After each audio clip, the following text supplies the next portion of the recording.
Romain, 38 ans. Il tient une feuille entre ses doigts légèrement tremblants, les coudes posés sur les genoux, le dos courbé vers l'avant, comme s'il portait quelque chose d'invisible, mais d'écrasant.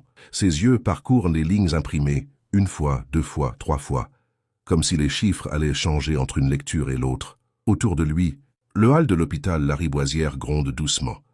Les chariots qui roulent sur le carrelage blanc, les voix feutrées des infirmières en bleu, le bip lointain d'un moniteur quelque part derrière une porte fermée. Romain ne voit rien de tout ça. Il ne voit que ces mots en noir imprimés proprement qui parlent de sa fille de 6 ans. Léa aime les peintures à l'eau, les madeleines au beurre le dimanche matin, et les histoires avant de dormir. Elle ne sait pas encore ce que signifie une biopsie.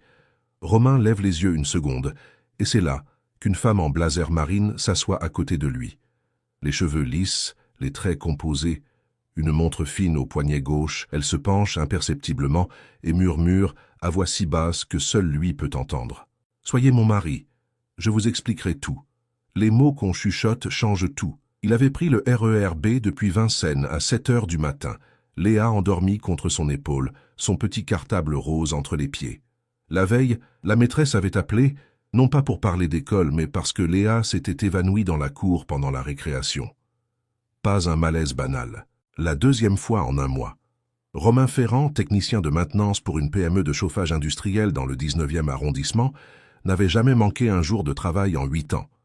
Ce matin-là, il avait envoyé un SMS à son chef. Famille, urgence, désolé. 3 mots.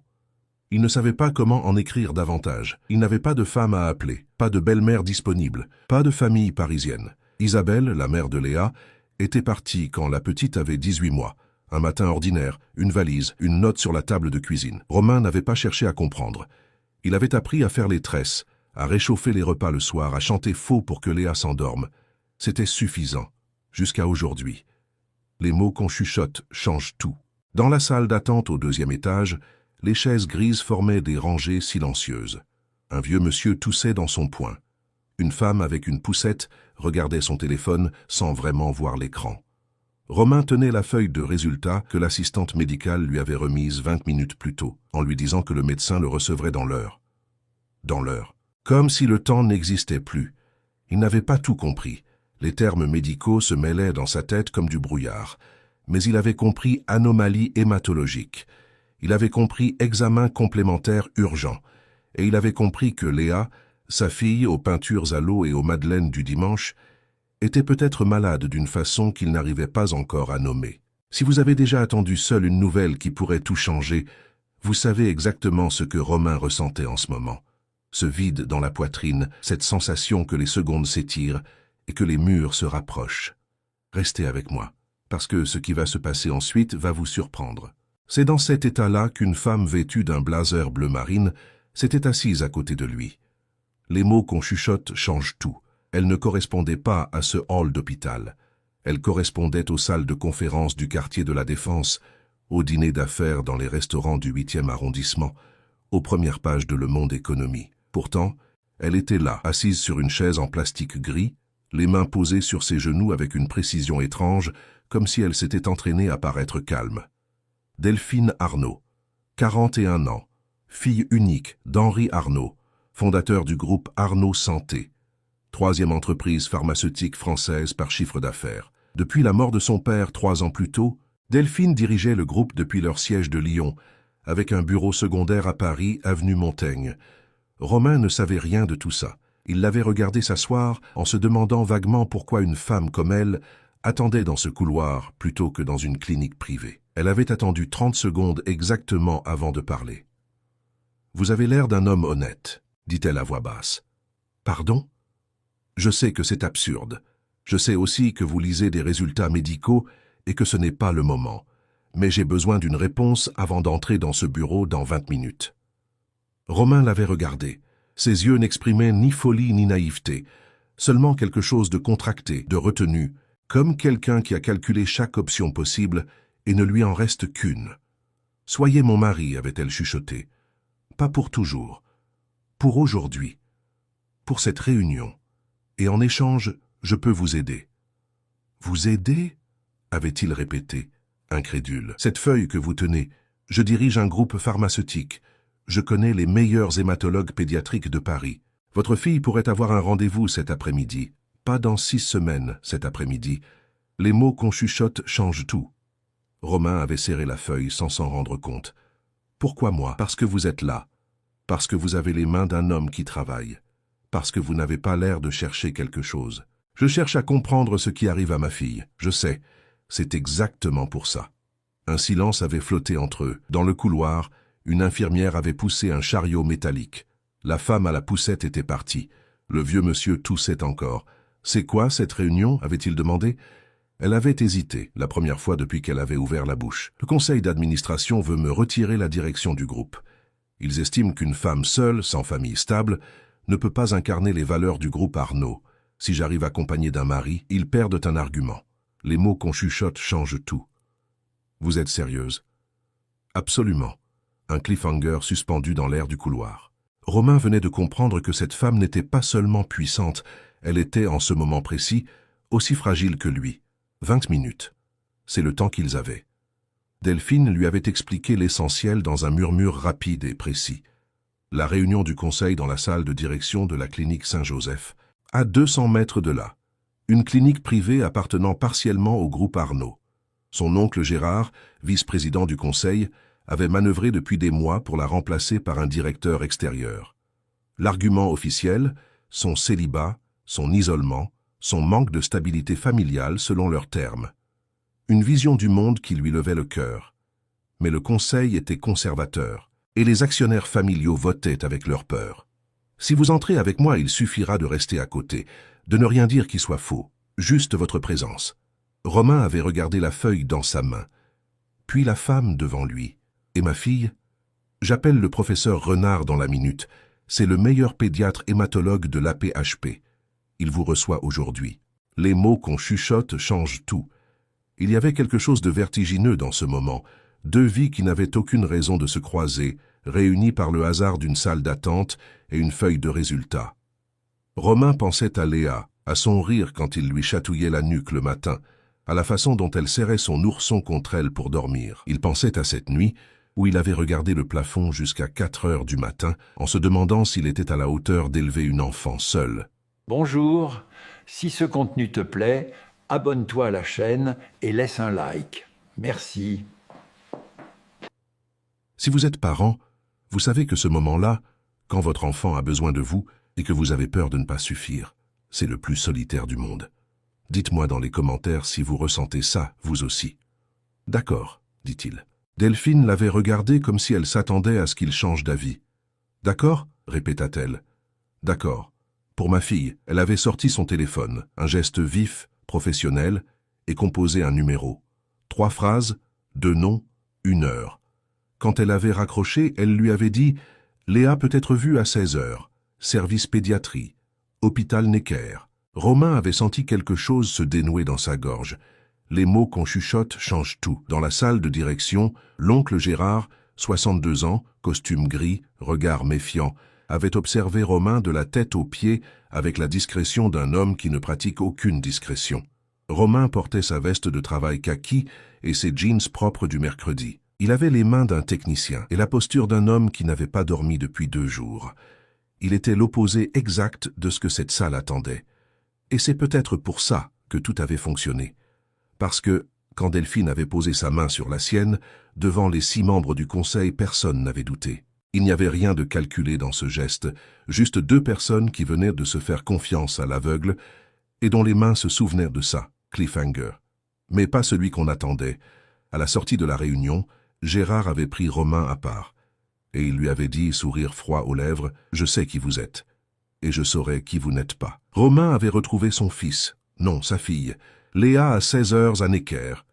Le professeur Renard avait été rassurant sans être irresponsable, une carence sévère en fer, probablement génétique, traitable, pas ce qu'il craignait, pas les mots sombres qui rôdaient depuis des jours dans sa tête. Il avait serré Léa si fort qu'elle avait dit « Papa, tu m'écrases ». Et il avait ri pour la première fois depuis 1 semaine. Mais le soir, un message de Delphine. Gérard a demandé un vrai dossier. Il veut des preuves. Contrat de mariage, adresse commune. Il n'abandonne pas. Et puis un second message plus tardif, plus court. « Je suis désolé de vous avoir mêlé à ça. Les mots qu'on chuchote changent tout. Romain avait posé le téléphone sur la table de sa cuisine, une petite table ronde en bois clair, avec un dessin de Léa scotché au mur derrière, des crayons de couleurs éparpillés.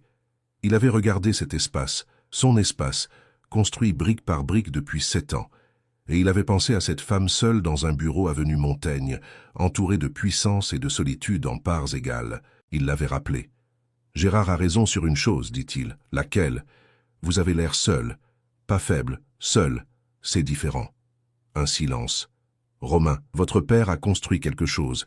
Vous le défendez. Il n'y a rien de honteux là-dedans. Ce n'est pas si simple. Non. Mais vous n'avez pas à le faire seul. Les mots qu'on chuchote changent tout. » Le lendemain matin, Gérard avait convoqué une réunion extraordinaire. Il avait présenté ses preuves. Une photo prise dans le couloir de l'hôpital, des vêtements de Romain clairement inadaptés, une adresse non vérifiable. Il avait prononcé le mot imposteur 2 fois. Delphine était restée debout, les mains sur la table sans trembler. Cet homme est le père d'une petite fille qui a failli être hospitalisée hier. Il était dans ce couloir parce qu'il attendait des nouvelles médicales.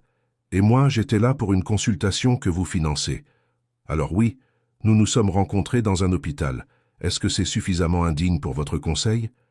La salle avait été silencieuse, mais Gérard avait voté, et 2 membres du conseil l'avaient suivi, 3 voix contre 3. Une égalité qui signifiait le gel provisoire de la direction. Delphine avait perdu quelque chose ce jour-là, pas son poste, pas encore, mais quelque chose d'autre.